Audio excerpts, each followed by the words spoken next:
Hello and welcome. Today I would like to chat a bit about Talking Pictures, How to Watch Movies by Anne Hornaday. Following this chat, I will also touch base briefly on what I'm currently reading as well as what my plan next read is going to be. But yeah, Talking Pictures, How to Watch Movies. This book came out this year, 2017. I decided to read it. A friend of mine was reading this and it sounded really interesting because it really, I read somewhere where, it was trying to just promote sort of film literacy, and move beyond the just I really liked it review or comment of a book of a film. So that's why I decided to read it. How it's set up. I should say Anne Hornaday is the chief film critic at the Washington Post and was a finalist for the 2008 Pulitzer Prize in Criticism. So she is well credentialed. And the way she set this book up, the way this book is set up is by chapter, the different creative endeavors, the different artistic artists that need to collaborate in order to make a complete film. She breaks it apart by chapter. So like chapter 1 is the screenplay, chapter 2 is acting, chapter 3 is production design, chapter 4 is cinematography, chapter 5 is editing, Chapter 6 is sound and music. Chapter 7 is directing. The epilogue is Was It Worth Doing? And then there's an appendix that discusses briefly documentaries and fact-based dramas.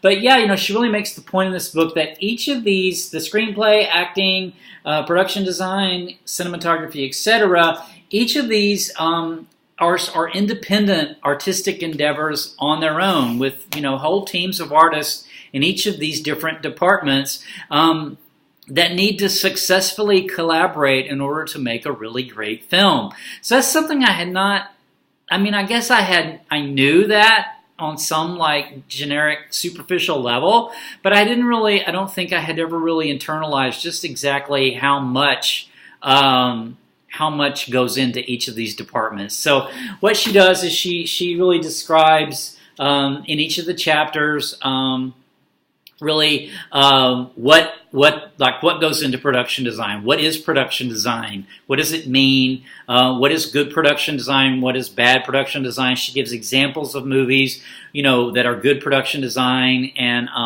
bad production design. And the overall theme though is, did the production design used in the film or the cinematography or the sound or the music, the acting, did it further the story? Did it enhance the story? Did it add to your experience in watching the film or in getting immersed in the story? Or did it detract from it? And so, she gives the reader several questions. In each of the chapters, there'll be questions to ask yourself maybe when you're watching a movie and you're looking at, if you're thinking about the cinematography. She does make the point of when you're watching a movie, if you're distracted to the point that you're breaking it down, as a viewer of, the cinematography, that you shouldn't notice any of these things as sticking out.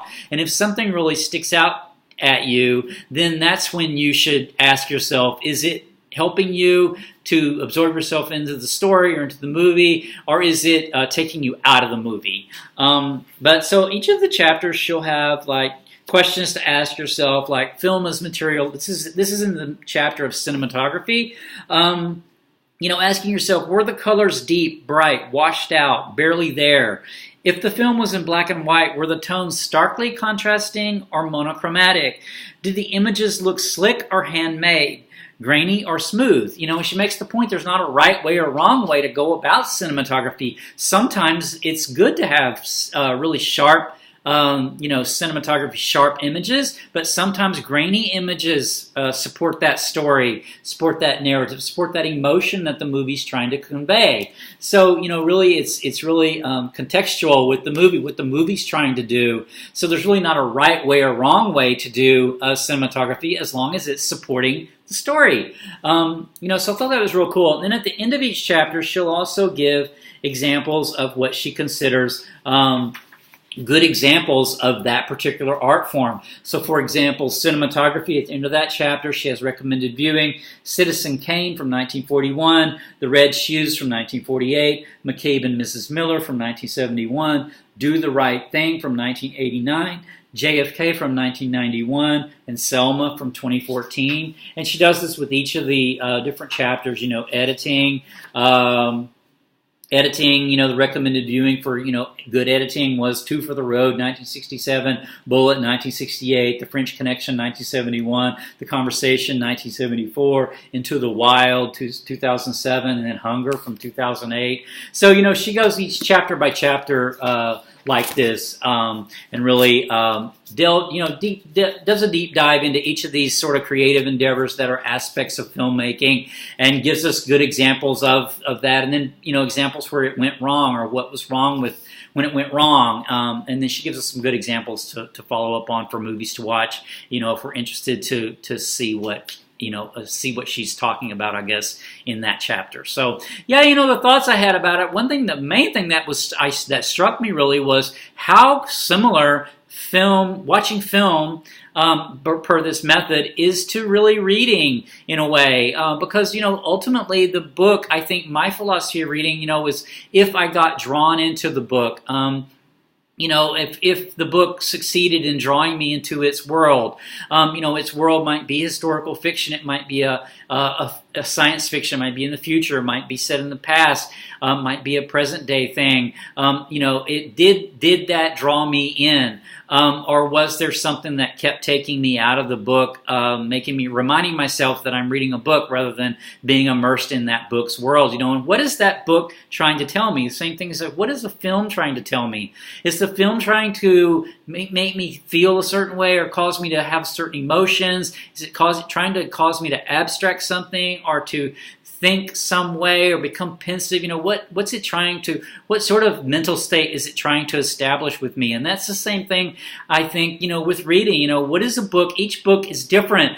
Some books are just trying to, I might read, because I feel like, they're going to entertain me. And some books I feel like they might be trying to alter my consciousness in some way, or to, alter my emotions in some way, or make me think a different way, or to put me, to increase my empathy for another person, for a character. So, I just thought that was extremely rich, this whole idea of, did the movie take you out of that world or not? And, it was real kind of interesting to me because when I was reading this book, I actually, a few days ago, I went to see the new Blade Runner movie, Blade Runner 2049. I love Blade Runner. The original Blade Runner from the 1980s is one of my top probably 5 movies of all time. So I was real curious to see Blade Runner, and I did really, I did like the new version of Blade Runner. But there was one scene in there where, I am no spring chicken. I am well past my prime, but Harrison Ford is 20 years older than me. And so there is a scene in Blade Runner 2049 where the Harrison Ford character has a fight with the Ryan Gosling character, and they fight to a draw. And the Ryan Gosling character, Harrison Ford character, is supposed to have spent like the last couple of decades holed up in this casino drinking whiskey. In other words, not working out and staying fit. However, Ryan Gosling is this man in his prime who's a replicant who has previously kind of walked through walls almost, sort of has an extra strength, and yet they fight to a draw. And, that really pulled me. I really sort of learned the lesson of this book, and I thought at that point, like, this is taking me out of the movie because it's causing me to think, yeah, this doesn't seem, genuine. So I was just like scratching my head how they could fight to a draw. So that felt really gratuitous. So that's an example, I think, of and I don't want to distract from anybody seeing the movie Blade Runner 2049. I did like it. Ryan Gosling is a really great actor, and he does a great job in that movie. But anyway, that one scene though, I felt like got put in there that really kind of took me out of that world. It's happened with books sometimes too, where the book can maybe become sound teachy, or be trying to like really hit a point over your head or hit you over the head with whatever point it's trying to make, and that's something that's not immersive. That takes me out of the book. Same thing with film, I think. So one thing about the collaboration, so I thought that was real cool. Other thought I had was how collaborative movie making really is. And she gives examples in the book about, where just one piece of this, these aspects of cinematography, sound, etc., can go wrong and really kind of dampen the whole movie, or put really diminish the whole movie. And I thought about that. How film is similar to books in a way, although I would say film is probably more collaborative.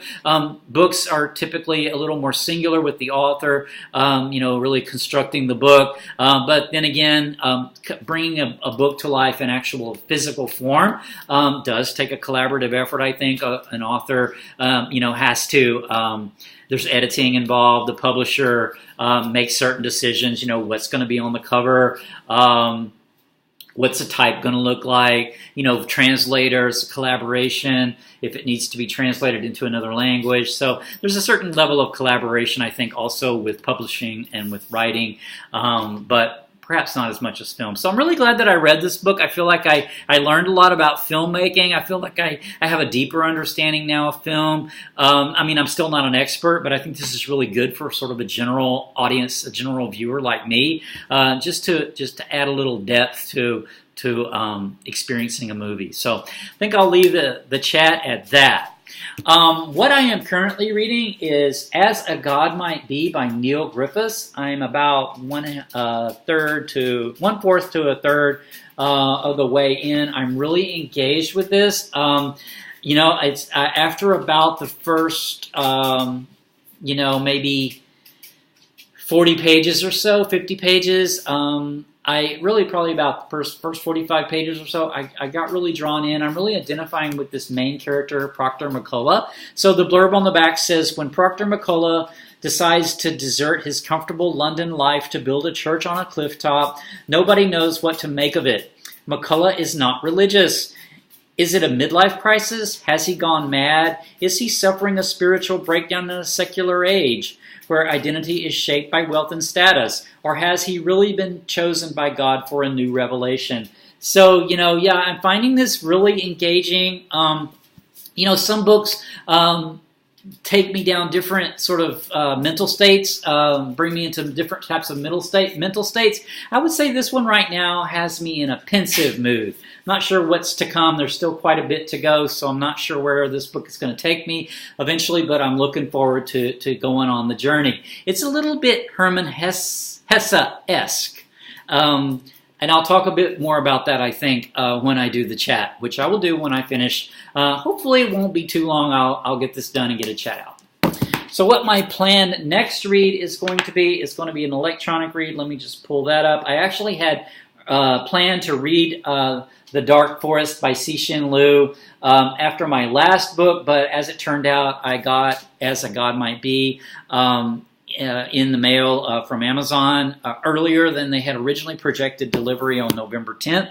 So I got it early, so I went ahead and started that, but I will be getting to The Dark Forest by Cixin Liu. This is a Chinese science fiction author. This is a sequel to The Three-Body Problem, which I read earlier this year and really loved.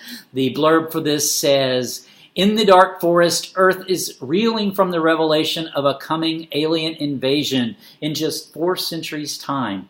The aliens, human collaborators, may have been defeated, but the presence of the sophons, the subatomic particles that allow Trisolaris instant access to all human information, means that Earth's defense plans are totally exposed to the enemy. Only the human mind remains a secret, etc. So I'm really looking forward to finishing out this trilogy. This is the second one, and then there is a third one, so I do hope to get these 2 done so I can finish out this Remembrance of Earth's Past trilogy, that because the first one, The Three-Body Problem, was just really good. Starts off in the Cultural Revolution and just goes from there and really never stops. The Three-Body Problem, I believe, was the first work in translation to win a Hugo Award. So looking forward to The Dark Forest, which will be coming up after As a God Might Be. So until next time, take care.